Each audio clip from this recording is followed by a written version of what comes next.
Y el recuperatorio sería, bueno, 7 días después, el 12 de noviembre.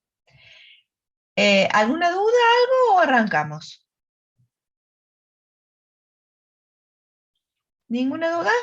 Bueno, vamos a arrancar entonces con equilibrio. Vamos a las últimas diapos del año.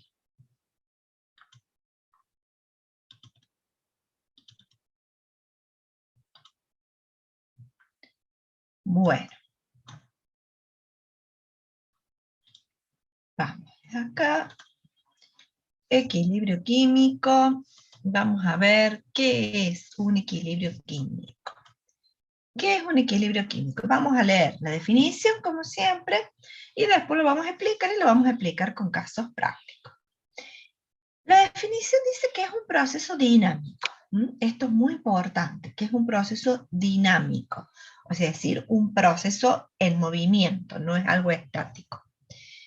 Pero ese equilibrio, que es dinámico, se alcanza cuando las velocidades de la reacción directa iguala a la inversa de una reacción. Y en las concentraciones netas de reactivos y productos se estabilizan y permanecen constantes. Esa es una definición. ¿Qué quiere decir esto? Bien, ustedes saben, han visto, espérenme 2 segunditos nomás que voy a correr una cosa. Quiero prevenir futuros ruidos. Ahí está, ya está. Ustedes saben una reacción química, como han visto en la primera parte ¿sí? de la materia, donde vimos formación de compuestos, vimos reacciones y estequiometría. De hecho, tuvimos un ejercicio en el parcial. Una reacción química se produce con reactivos, los de la izquierda, que reaccionan para formar productos. En general, las reacciones químicas son reversibles, no como esto que yo estoy exponiendo acá. En general, las reacciones químicas son reversibles, es decir, que A y B reaccionan para formar C y D, pero al mismo tiempo C y D pueden volver atrás y reaccionar para formar a B. Eso es un proceso reversible. Distinto a un proceso irreversible, como en este caso que está escrito acá al último, donde los reactivos reaccionan, forman el producto, y ese producto no puede volver atrás. A ver, ¿qué ejemplo me pueden dar ustedes que conocen de una reacción reversible? Y perdón, reversible no, irreversible. A ver, ¿qué les parece?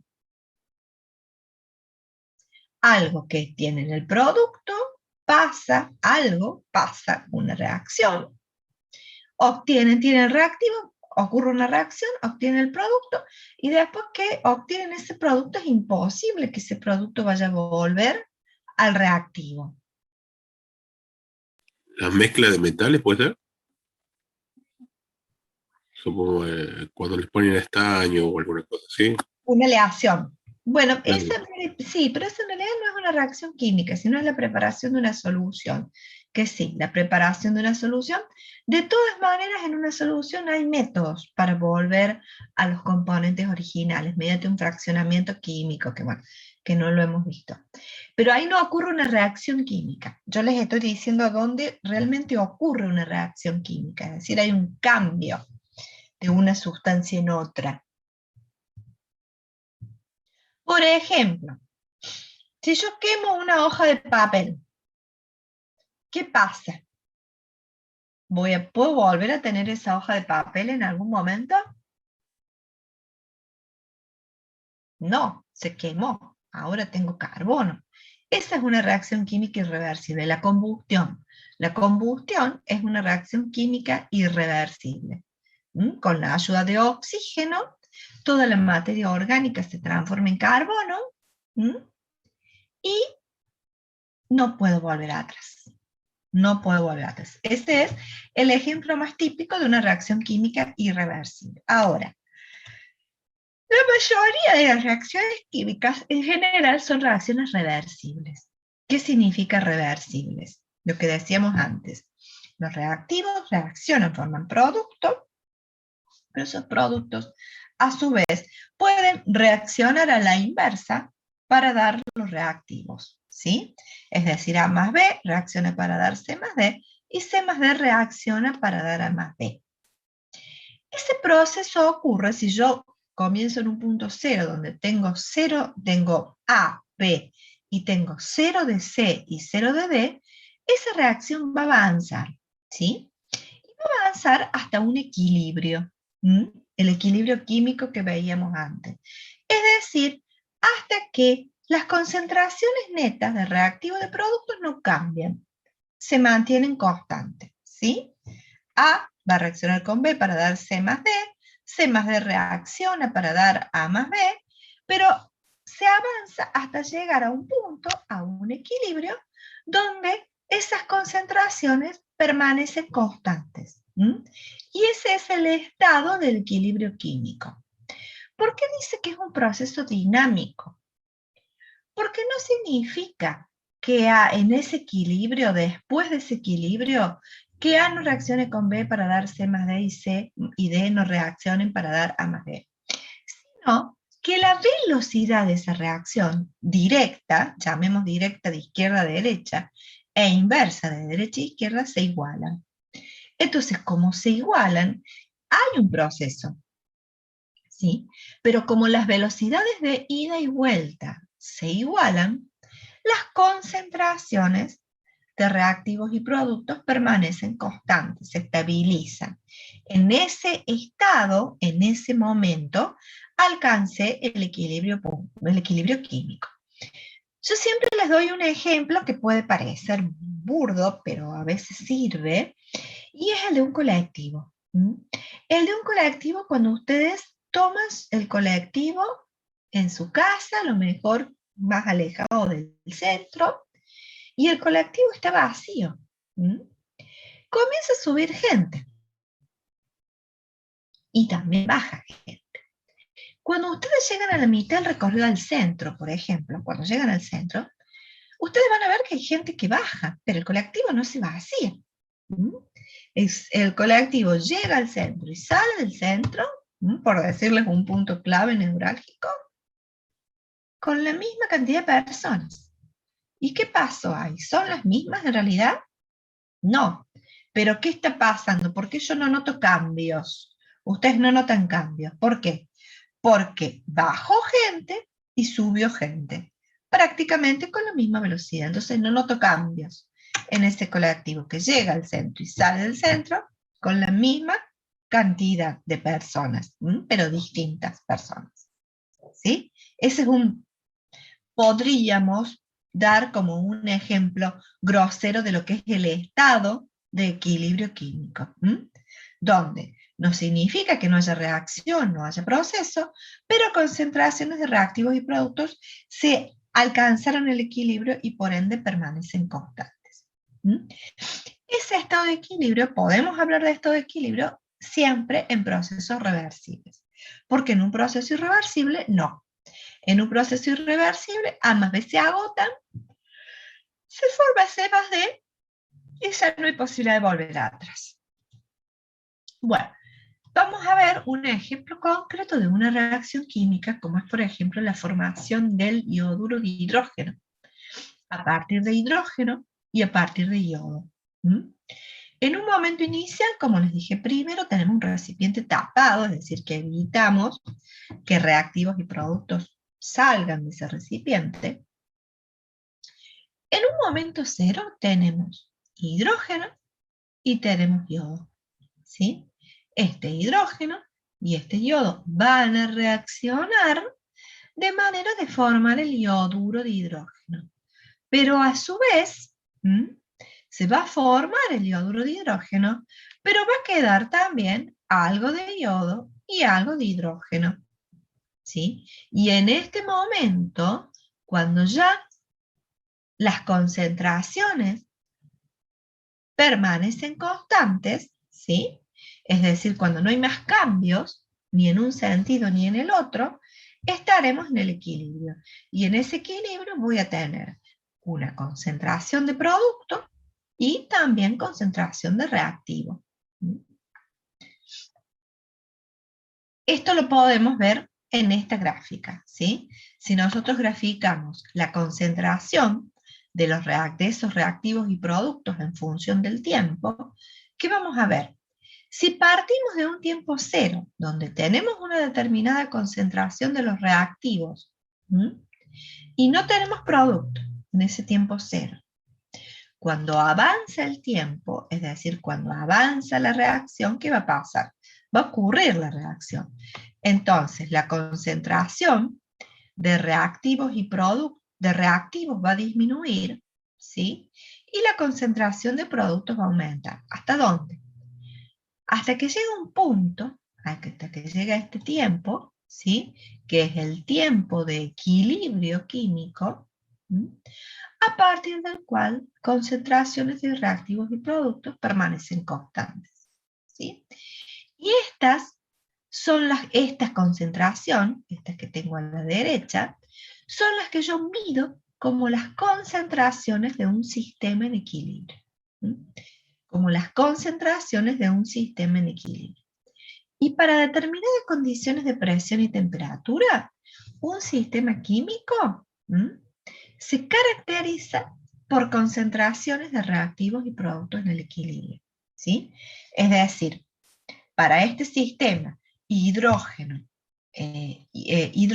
yodo, yoduro de hidrógeno, este sistema químico, para una determinada temperatura y presión, es conocido cuáles van a ser las concentraciones de cada uno de los reactivos y productos en el equilibrio. Ya vamos a ver nosotros cómo lo vamos a poder determinar. Pero, digamos, los sistemas ya estudiados, ¿sí? Los sistemas ya estudiados, se ha determinado cuáles son esas concentraciones de equilibrio, que a determinadas condiciones de presión y temperatura justamente permanecen constantes. Un ejemplo que se hacía mucho en el laboratorio es el del tetróxido de dinitrógeno con respecto al dióxido de nitrógeno. El tetróxido de dinitrógeno se descompone para dar dióxido de nitrógeno. El tetróxido es incoloro y el dióxido es de color pardo. Entonces, bajo determinadas condiciones de temperatura, si nosotros colocamos en un recipiente, como ese que les mostré recién, ese matraz de Serlin-Meyer que les mostré recién, colocamos el gas y lo tapamos, ¿sí? Supónganse que colocamos el tetróxido y lo tapamos, luego, por efecto de la temperatura, ¿sí? Es decir, si lo ponen en hielo, por ejemplo, acá van a tener tetróxido. Si lo ponen en hielo, van a ver que decimos el gas fantasma, parece que desaparece. Y no es que desaparece, sino que baja la temperatura y se transforma en dióxido. Cuando lo sacamos del hielo, vuelve a aparecer. Y esto es justamente un equilibrio químico, es un ejemplo de equilibrio químico, donde el cual es, digamos, está todo cerrado. Lo que está pasando es que se transforma un gas en otro por efecto de la temperatura que afecta el equilibrio. Ya la vamos a ver a la temperatura como un factor, como siempre, que afectan los sistemas. En este caso va a afectar los equilibrios. Pero antes de eso vamos a ver cómo se calculan los equilibrios y después vamos a ver cómo son afectados. Podemos tener distintos tipos de equilibrios porque podemos partir de distintos sistemas. Para el mismo sistema AB, A más B que da C, por ejemplo, podemos, o A que da B, vamos a partir de acá de un sistema A que da B, podemos tener distintas condiciones según desde dónde partimos. Por ejemplo, yo digo A que da B, como por ejemplo el tetróxido que da dióxido, es decir, A que da B. Llamémosle A y llamémosle B. A que da B. A que da B. Puede ser que nosotros partimos, ¿de dónde partimos? Lo tenemos que ver acá en el tiempo cero. Partimos de una determinada cantidad de A y nada de B. ¿Mm? Entonces el sistema avanza reaccionando A, formándose B, hasta que se llega a un equilibrio, donde tenemos una determinada cantidad de A y una determinada cantidad de B, a una determinada temperatura. Pero podríamos haber partido a la inversa. Podríamos haber partido teniendo B, ¿sí? Como la reacción es reversible, es decir, podríamos haber partido al revés, teniendo el dióxido, ¿m? Y ver qué pasa a una determinada temperatura. Es decir, podemos haber partido teniendo B, ¿m? Y nada de A. Entonces, B va a reaccionar, va a disminuir su concentración y se va a formar A hasta llegar a en un determinado tiempo de equilibrio, donde tengo una concentración de A y una concentración de B. O podría haber ocurrido lo siguiente, podría haber ocurrido que ese recipiente, estábamos en un intermedio y tenía los dos, tenía A y tenía B. Pero en esas condiciones de presión y temperatura, ese sistema avanza de manera tal que B se transforma en A. O sea, en determinada condición de temperatura avanza de derecha a izquierda, ¿sí? Y B se transformaba en A. Entonces B disminuye, A aumenta hasta llegar a un equilibrio. ¿Mm? Ese equilibrio, de nuevo, o sea, ¿qué les quiero decir con esto? No los quiero, digamos, abrumar ni complicar. Simplemente les quiero decir que ese sistema va a avanzar según lo que tengamos en el tiempo cero. ¿Mm? Y va a llegar a un equilibrio, y a ese equilibrio se va a llegar en función de las condiciones de presión y temperatura del sistema. Ese equilibrio químico, de nuevo, es un proceso dinámico. ¿Por qué? Porque las reacciones opuestas, directa e inversa, ocurren a la misma velocidad. ¿Mm? No significa que no haya un proceso, una transformación química, sino que como ambos procesos, directo e inverso, ocurren a la misma velocidad, las concentraciones netas en el tiempo, después que se alcanza el equilibrio, se mantienen constantes. ¿Mm? Esa es la definición de lo que es un equilibrio químico, que es un equilibrio químico dinámico. Ahora bien, como yo les dije, para un determinado sistema, por ejemplo, este A más B que da C más D, para un determinado sistema, a determinadas condiciones de temperatura y presión, esos sistemas van a alcanzar un equilibrio y esos equilibrios yo los puedo medir. Esos equilibrios yo puedo saber, digamos, puedo experimentalmente saber que a determinadas condiciones de temperatura y presión un determinado sistema va a tener determinadas concentraciones en el equilibrio, determinadas concentraciones en el equilibrio, ¿sí? Que se van a mantener constantes a determinadas condiciones de presión y temperatura. Entonces, vamos a ver cómo podemos o cómo vamos a determinar esas concentraciones en el equilibrio. Vamos a ver cómo podemos hacer. Vamos a considerar lo siguiente. Vamos a considerar la reacción A más B que da C más D. La constante podemos calcular, para ese equilibrio podemos calcular una constante, es decir, como yo les dije, que las concentraciones de C, las concentraciones de reactivos y productos se mantienen constantes, entonces, en el equilibrio, vamos a tratar de establecer lo que se denomina una constante de equilibrio. A ver, ¿me esperan un segundito? Que tengo que... Quiero ver una cosita. Un segundito. Perdonen, chicos, acá estamos, ahora sí. Lo que pasa es que estaban golpeando y no sabía de dónde venían los golpes. Perdón. Bueno, ahora sí. Entonces, tenemos una reacción. Una reacción A más B que da C más D. Esa reacción eh, llega a un equilibrio, a una determinada condición de temperatura. Esa reacción llega a un equilibrio. Como yo les dije, ese equilibrio es característico para cada sistema en particular. Por lo tanto, yo puedo conocer las concentraciones de reactivos y de productos. Yo lo puedo conocer porque es característica de cada sistema. Y como puedo conocer las concentraciones en el equilibrio, que permanecen constantes, puedo calcular lo que se denomina una K de equilibrio, que es la relación justamente entre los productos y los reactivos. Esta K que se denomina K de equilibrio, que vale para determinar las concentraciones de un sistema en particular en equilibrio a una determinada temperatura. ¿Y cómo se calcula? Se calcula como la relación entre el producto de las concentraciones de los productos elevado al coeficiente estequiométrico sobre el producto de las concentraciones de los reactivos elevados al coeficiente estequiométrico.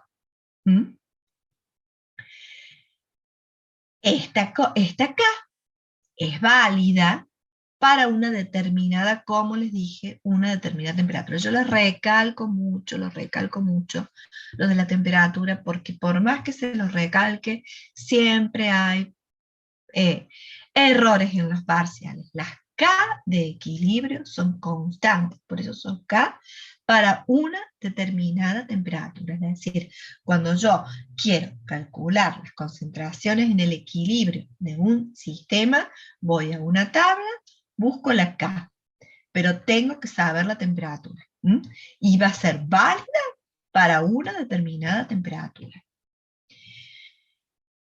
¿Qué dice acá esta definición? Que para una reacción reversible en equilibrio a temperatura constante, una relación determinada de concentraciones de reactivos y productos tiene este valor de K. Es decir, en un equilibrio yo puedo estar...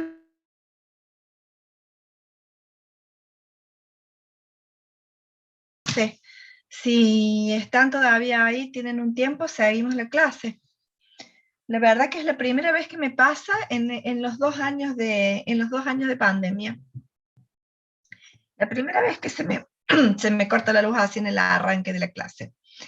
Pero bueno, seguimos. Estamos. Bueno, gracias. Gracias a los que están por el aguante. Y bueno, vamos a tratar de avanzar, aunque sea una media hora más. Bueno, a ver, que tengo que compartir ahora de nuevo.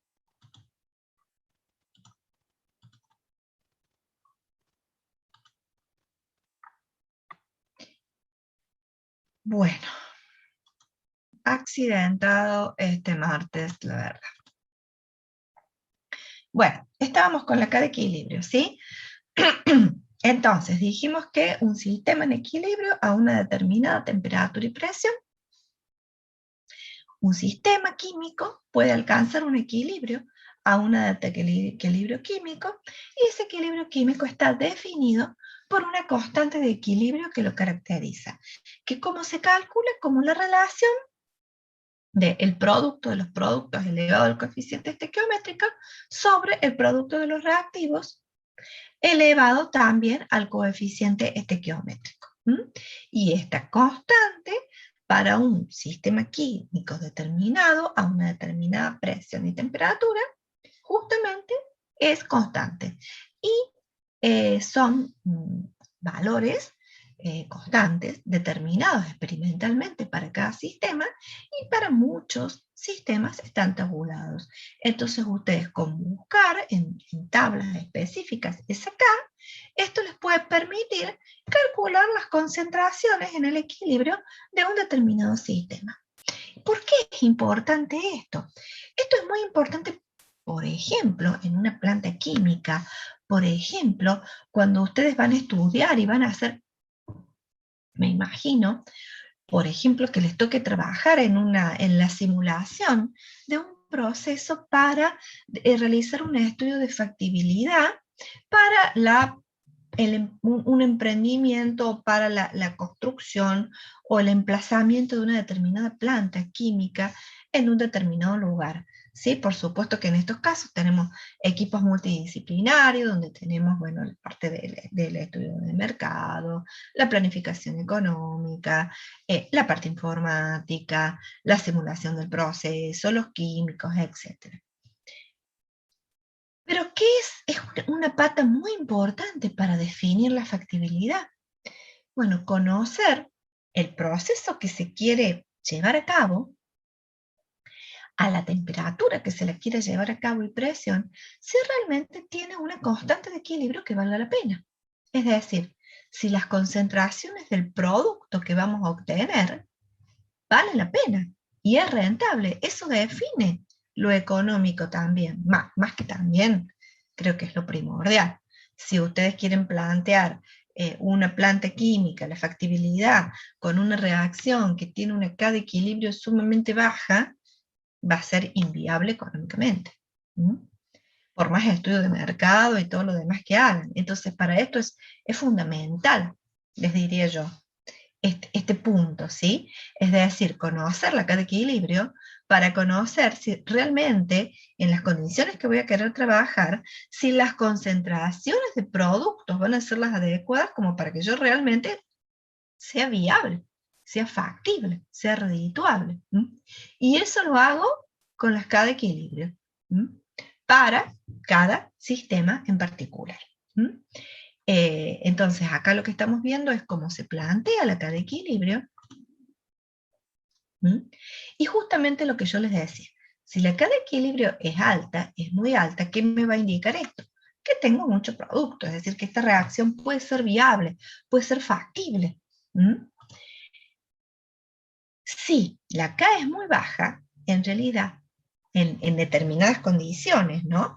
Algo voy a tener que hacer para modificar esto, porque voy a tener muy poco producto y por lo tanto montar una planta con una K muy baja es prácticamente inviable. ¿Mm? Entonces, bueno, este es el importantísimo significado de lo que es una K de equilibrio. Ahora bien, existen en las reacciones químicas distintos tipos de equilibrio. Por un lado llamamos lo que es el equilibrio homogéneo y por otro lado el equilibrio heterogéneo, que vamos a ver qué es lo que es. Y esto también es muy importante porque es muy importante para saber qué reactivos y qué productos son considerados en esa K. ¿Mm? En una K de equilibrio homogéneo, ¿qué significa un equilibrio homogéneo? Un equilibrio homogéneo es aquel en el que tanto reactivos como productos están en un sistema homogéneo, es decir, están en el mismo estado. ¿Mm? Yo tengo reactivos y productos, en este caso todos en estado gaseoso. Este es un equilibrio homogéneo. ¿Cómo se plantea la K de equilibrio? Como dijimos recién, el producto elevado al coeficiente estequiométrico sobre el producto de los reactivos elevados a su coeficiente estequiométrico, que en este caso es 1. Así planteamos la K de equilibrio, la KC que estamos diciendo en este momento, que es la K en función de las concentraciones. Y estas concentraciones que se plantean son concentraciones molares, en moles por litro. Por eso es que primero vimos soluciones y definimos las unidades químicas de concentración. Porque las K de equilibrio, las KC, las K expresadas en función de concentración, se expresan en función de molaridad, es decir, en función de concentración en moles por litro de reactivos y productos. Este valor depende de la expresión de la KC y depende de cómo esté ajustada la reacción, ¿sí? Yo puedo haber ajustado, balanceado la reacción de esta manera, o la puedo haber balanceado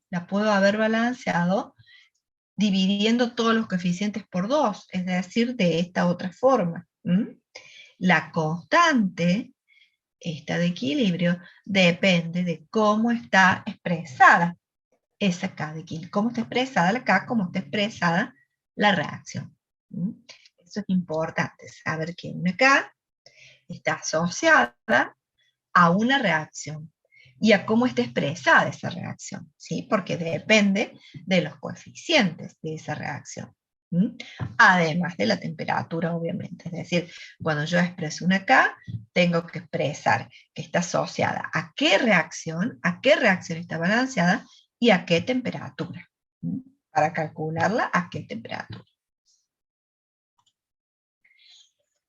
Entonces, ¿cómo expresaríamos las K de equilibrio? Ya ustedes van a hacer ejercicios, es decir, uno de los primeros ejercicios de equilibrio y de equilibrio químico es saber plantear las K. Saber plantear las K. Es decir, hacer la relación entre el producto de los productos elevado al coeficiente estequiométrico sobre el producto de los reactivos elevado al coeficiente estequiométrico. En este caso, para plantear la K para la reacción de arriba, sería la concentración del amoníaco al cuadrado sobre la concentración del nitrógeno por la concentración del hidrógeno al cubo. Y en el caso de abajo, a ver, ¿quién me lo dice? ¿Cómo sería? Si es que todavía están despiertos después de la hora de espera. Casi hora. ¿Cómo sería? ¿Cómo ustedes plantearían la concentración, la Kc, para la reacción de abajo? SO3 al cuadrado sobre SO2 al cuadrado por O2. Todos, todo en concentración, ¿no? Las concentraciones. Perfecto. Ese es el planteo de la K de equilibrio, que si ustedes tienen lo realizaron la reacción experimentalmente y pueden determinar las constantes de equilibrio, las van a reemplazar y van a obtener la K. O bien pueden buscar la K para esa reacción a esa temperatura y con esa K calcular luego las constantes de equilibrio. Pero una pregunta. Sí. Recién había coeficientes que eran fracciones. ¿Eso se puede hacer? Sí, sí, sí.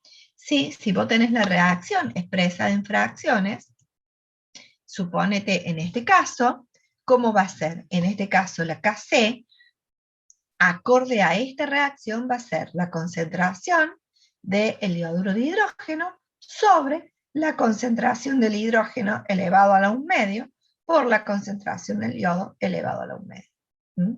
Es lo mismo. Y el valor va a ser distinto. ¿Por qué? Porque, por eso les digo, porque el valor está asociado a cómo está expresada la K. Depende de cómo está expresada la K y depende de la temperatura. Pero sí, se hace. En este caso, digamos, en todos los casos, entonces, depende de cómo esté expresada la reacción. Bien. Nosotros hablamos de la Kc, es decir, la K en función de la concentración. Ahora bien, cuando tenemos reacciones en donde intervienen gases, y solo intervienen gases, también en equilibrios homogéneos donde intervienen gases, también la Kc, la K de equilibrio, se puede expresar en función de las presiones parciales, no solo en función de las concentraciones. Y para expresarla es lo mismo, solo que con presiones parciales en vez de concentraciones. Y será el producto de las presiones parciales de los productos elevado al coeficiente estequiométrico sobre el producto de las presiones parciales de los reactivos elevado al coeficiente estequiométrico. Puedo expresar, es decir, cuando tengo solo gases, ¿no? En soluciones obviamente no se puede hacer, solo en gases. La K de equilibrio se puede expresar como Kc o como Kp. Las dos son válidas. Y no solo que las dos son válidas, sino que utilizando la ecuación de los gases ideales es posible establecer una relación entre una y otra. Bueno, por ejemplo, ¿cómo establecemos la Kp acá para esta reacción que son dos gases? Será la presión del monóxido de nitrógeno al cuadrado sobre la presión del nitrógeno por la presión del oxígeno. ¿Mm? Lo mismo que Kc, pero con presión. La equivalencia entre una y otra. Miremos la reacción. ¿Mm? Hagamos ahora, por ejemplo, la Kp para esta reacción. ¿Sí? Ahora bien, como yo les dije, también puedo plantear la Kc en función de concentraciones. Y una la puedo equiparar con la otra. ¿Mm? Puedo transformar una en la otra, en realidad, utilizando la ecuación de los gases ideales. En la ecuación de los gases ideales, yo sé que P por B es igual a nRT. O sea que P, ¿a qué es igual? A nRT sobre B. P es igual a nRT sobre B, ¿sí? Donde N sobre B es concentración. Si el volumen es en litros y N es en moles, N sobre B es concentración, es molaridad. Entonces, en cada una de estas presiones lo puedo reemplazar por la concentración por RT. ¿Mm? Es decir, cada una de estas presiones la puedo reemplazar por la concentración por RT. Y en definitiva, reorganizando todo esto, en este caso, Kp me va a quedar igual a Kc. Kc es todo lo que corresponde a concentraciones, por RT a la menos 1. ¿Por qué menos 1? Porque tengo un 2 arriba, un 2 abajo y un 1 abajo. Entonces me va a quedar a la menos 1. Es decir, que yo puedo expresar la Kp en función de la Kc. Es decir, si yo conozco la Kc, puedo deducir automáticamente la Kp o a la inversa. Ahora, la pregunta es, ¿por qué este menos 1? Bueno, este menos 1 corresponde a delta N. ¿Y qué es el delta N? Delta N es el número de la reacción. Me tengo que ir a mirar la reacción.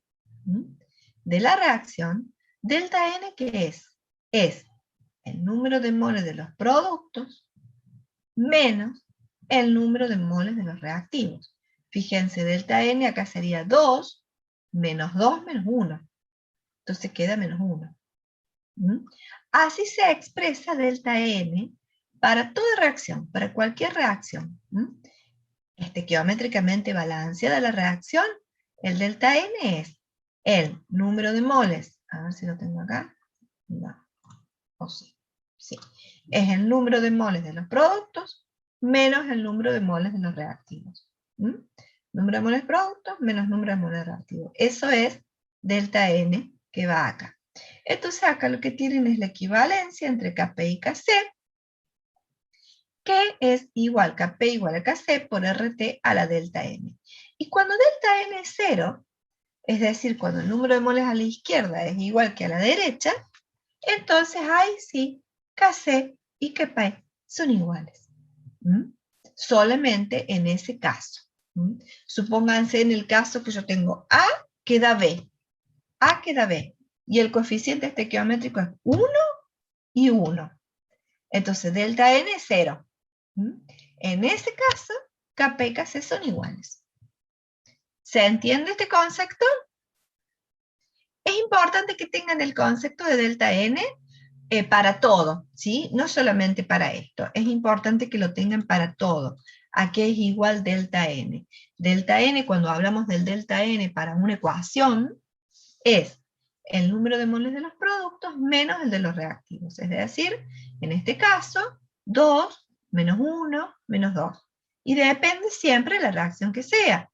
Por ejemplo, si vamos a otra reacción, a esta, por ejemplo, delta N, ¿a qué va a ser igual en esta reacción? A ver si entendieron el concepto y me lo pueden decir.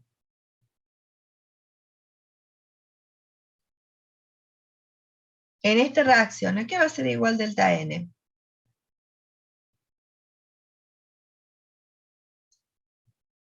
¿No se entendió? Va a ser igual a 2 menos 1 menos 1. O sea, 0. ¿Sí o no? ¿Se entiende o no se entiende? Sí, sí. ¿Sí? En este caso va a ser 0, o sea que en este caso Kp y Kc van a ser iguales. En este caso de esta reacción en particular, que delta N es 0, porque es 2 menos 1 menos 1,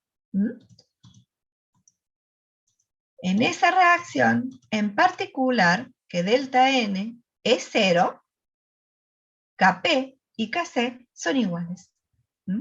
En esos casos son iguales. Bueno, entonces acá que vimos que cuando tenemos un sistema gaseoso, ¿sí? Podemos establecer la K de equilibrio no solo como Kc, sino también como Kp. Y hay una equivalencia entre ambas constantes, entre ambas expresiones. Sí, bueno, un poquito lo que dijimos antes, ¿no? ¿Qué pasa si la Kc es alta? Bueno, en el equilibrio, si la Kc es alta, tengo mucho producto. Cuando tengo mucho producto, en realidad, ¿qué digo? Que la reacción está desplazada hacia la derecha. Tengo mucho producto. La reacción está desplazada hacia la derecha. Si la Kc es prácticamente 1, ¿sí? Bueno, puedo decir que tengo un verdadero equilibrio, o sea que tengo más o menos la misma cantidad de reactivos que de productos. Y si la Kc es muy baja, esa reacción digo que está desplazada hacia la izquierda. Es decir, que apenas se forma muy pocos productos.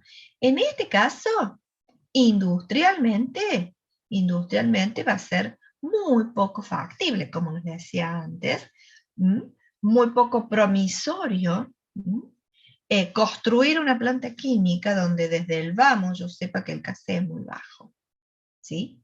Entonces, como les decía antes, es importantísimo esto en un estudio de factibilidad para la instalación de una planta química, por ejemplo. Es lo primero prácticamente, les diré. ¿Sí? Saber si voy a poder, en las condiciones que quiero trabajar, obtener producto. Si la K en esas condiciones es muy baja, y no, ya lo tendría que ir descartando. Bueno, hablamos de equilibrios homogéneos. Podemos hablar también, y se complica o simplifica en algunos casos, podemos hablar de equilibrios heterogéneos. ¿Qué son equilibrios heterogéneos? Son aquellos en donde el sistema de reacción, no todos los componentes están en la misma fase. Por ejemplo, en este caso de la piedra caliza, ¿sí? Que la calentamos y obtenemos dióxido de carbono y óxido de calcio. Esta es una reacción bastante común para obtener la cal. ¿Y qué pasa? Acá tenemos sólidos mezclados con gases. Si yo quisiera establecer una K de equilibrio como la venimos estableciendo, diría que tengo que poner el producto de la concentración de los reactivos arriba sobre la concentración, perdón, el producto de la concentración de los productos arriba sobre la concentración del reactivo abajo. Ahora bien, esta K, establecida de esta forma, tengo en el numerador y en el denominador tengo sólidos en los cuales no puedo medir la concentración en moles por litro. La concentración de un sólido es constante, que tiene un volumen constante. Esta piedra, por ejemplo, la concentración es constante porque son moles por litro, por volumen, es constante. Entonces, ¿qué pasa?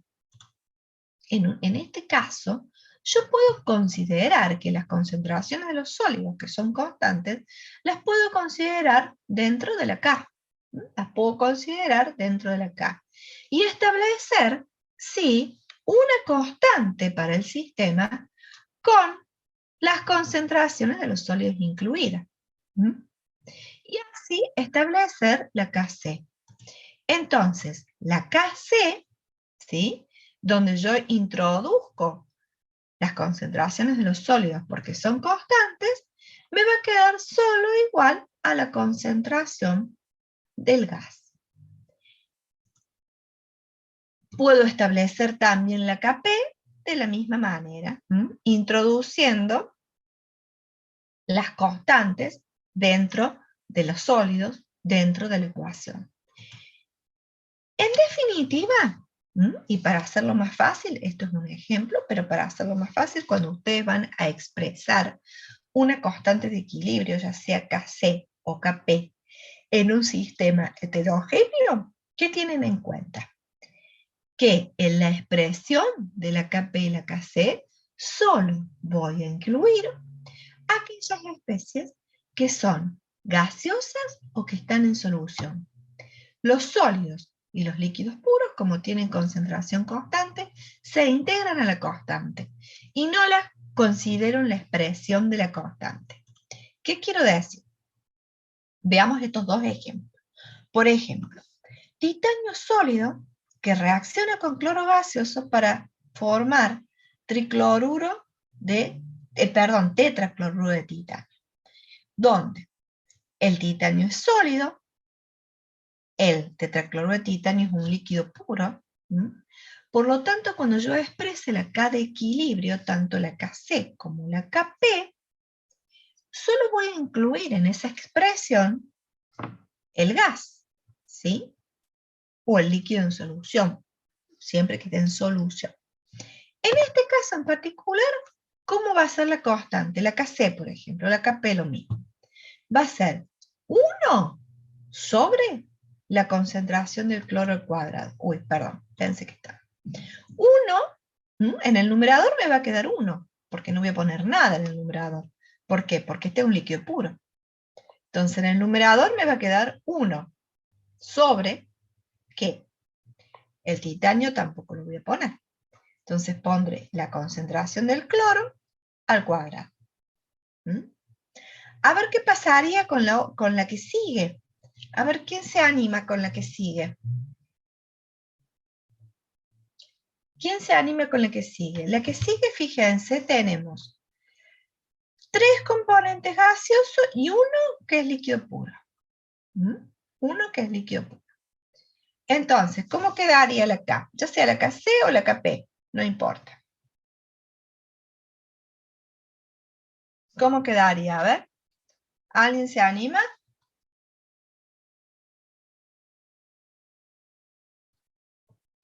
¿Nadie se anima? Bueno, lo van a tener que practicar seguramente en la guía lo tienen para practicar. Yo se las adelanto en este caso. La Kc en este caso sería, en el numerador, la concentración del CO, en el numerador, porque es un gas, sobre, en el denominador, la concentración del CO2 por la concentración del hidrógeno. Es decir, ¿qué dejo afuera? En este caso el agua, porque es un líquido puro. ¿Qué dejó afuera en la primera reacción? El sólido y el agua. Importantísimo. Tienen que conocer los estados de agregación de los componentes en la reacción. Es decir, estos paréntesis los tienen que tener. Si no, no se puede. O bien se considera todo gaseoso o todo solución, digamos. Si no, no se puede. Bien. Entonces, para concluir, la Kc hay 5 puntos acá importantísimos, ¿sí? Que se los tienen que remarcar, esta filmina la tienen que tener clarita. Que la Kc siempre se va a expresar en función de las concentraciones en moles por litro. La Kp en atmósfera. Los sólidos y los líquidos puros no se consideran en la expresión. Kc y Kp los consideramos adimensionales. ¿Por qué adimensionales? Porque la unidad depende de la expresión de la reacción, depende de la reacción balanceada. Entonces, para evitar problemas, porque va a variar siempre, según cuál sea la ecuación balanceada, la ecuación ajustada, las consideramos adimensionales, a Kc y Kp. ¿Y qué tenemos que explicitar, especificar cuando escribimos una ecuación balanceada? Cuando escribimos una K de equilibrio, como les dije al principio, la K de equilibrio se tiene que corresponder a una determinada ecuación balanceada, ajustada, y a una determinada temperatura. Entonces estos dos puntos se deben especificar cuando nosotros expresamos una escala de equilibrio. ¿Mm? Bueno, lo que vamos a ver ahora, o lo que mejor dicho, lo que vamos a ver la clase que viene, porque bueno, esta se acortó, no lo quiero interrumpir sus próximas actividades, pero lo que vamos a ver en la próxima es los factores externos que ahora pueden llegar a modificar un sistema en equilibrio. Es decir, al principio dijimos que teníamos un determinado sistema químico que evolucionaba en el tiempo hasta llegar a un equilibrio. Y en ese equilibrio podemos establecer una K de equilibrio, que es la relación entre el producto de concentraciones de producto y concentraciones de reactivos elevados al coeficiente estequiométrico. Y esa K se define para una determinada temperatura. Ahora bien, una vez que yo tengo ese sistema en equilibrio, puede haber un factor externo que lo modifique, que lo altere de alguna manera. Y el sistema va a reaccionar cuando lo altero. Va a reaccionar evolucionando hacia algún punto para contrarrestar ese efecto. Por ejemplo, y acá ya lo podemos ir dejando, pero quiero que se queden con este concepto. Volvemos de nuevo al colectivo. Ustedes están en el colectivo, bueno, no en épocas de pandemia o actualmente, van con el colectivo bastante lleno, se van agarrando de arriba, y de repente el colectivero da un giro brusco, dobla a la izquierda, supónganse, bruscamente. ¿Qué les va a pasar a ustedes? ¿Sí? Que vienen ahí en un equilibrio inestable. ¿Qué les va a pasar? Si dobla hacia la izquierda, se van a tender a ir y caer para la derecha. ¿Sí? ¿Sí o no? ¿Y por qué? Sí. ¿Y por qué? Porque por un principio de inercia, por un principio de acción-reacción, en realidad, tienden a contrarrestar ese cambio. Y si doblo para la izquierda, ustedes tienden a irse hacia la derecha para contrarrestar ese cambio brusco. Bueno, los sistemas químicos reaccionan de la misma manera. Tienden a contrarrestar todo efecto externo para continuar en el equilibrio. Y así es cuando se restablece un nuevo equilibrio. Es decir, si un sistema se encuentra en equilibrio y le producimos una perturbación, ¿cuál puede ser la perturbación? Que cambiamos algún reactivo producto. Estaba todo en equilibrio, todo quietito, y le agregamos un reactivo o le agregamos un producto, se lo sacamos. O le cambiamos la presión o le cambiamos la temperatura. Esas son las tres posibilidades que vamos a ver la próxima clase. Entonces el sistema deja de estar en equilibrio. Lo alteré. Doble, brusco hacia la izquierda. Lo alteré al sistema. Entonces ese sistema tiende a restablecer el equilibrio, a volver a un nuevo equilibrio. Y va a responder frente a ese cambio para volver a un nuevo equilibrio. Esto es lo que se denomina, ustedes seguramente lo han visto en física, el principio de Letelier.